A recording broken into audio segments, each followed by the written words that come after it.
বন্ধুরা, আসসালামু আলাইকুম। আশা করি সবাই ভালো আছেন। আজকে আপনাদের সাথে শেয়ার করব আমার মেয়ের চুল কাটা।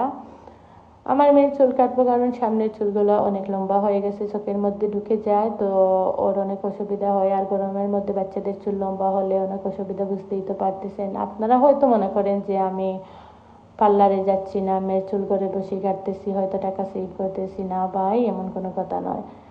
এই গরমের মধ্যে বাচ্চাদেরকে বাইরে নিয়ে গেলে আবার ওরা ঘামবে, শরীর খারাপ করবে, এই জন্য আর বাইরে নিয়ে যাইনি। আজকে প্রচুর রোদ, ঘরে বসেই কাটছি। আর আমার মেয়ে দেখতে পারতেছেন খুব দুষ্টামি করতেছে, আর আমি ওর চুল কাটতেছি। আর পেছনের চুলগুলা কমই কাটতেছি, কারণ লম্বা চুল আমার অনেক পছন্দ। ওর চুলগুলা কাটতে আমার খুব কষ্ট হয়।